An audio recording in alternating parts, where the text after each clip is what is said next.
init kasi dito sa amin eh. Kaya kailangan ka lumabas para magpahangin. First time ko magsalita sa video. Kasi nag-video lang ako pero hindi nagsasalita talaga.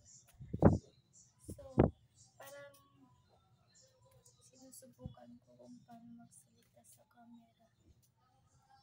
At sa example, pupunta ako ng town kapag nag-video o may binibidyohan na tao. Dapat talaga magsalita ka. Kasi kung hindi ka magsasalita, hindi maintindihan ng tao kung ano yung topic na binibidyo mo. At saka, gusto ko rin maging katulad ng iba na maging, alam mo na, charity vlogger someday. So, yun lang. Pagsalita na ako. Hindi to script pa. Ginawa ko lang kung ano yung gusto ko iparating sa video.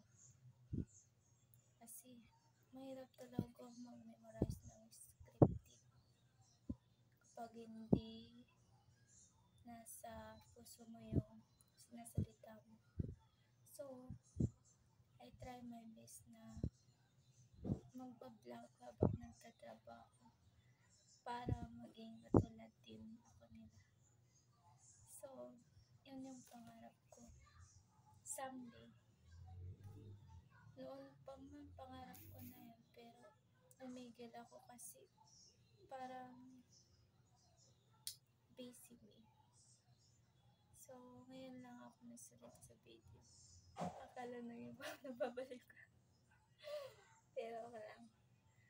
Tinatry ko masalita sa public katulad ng iba.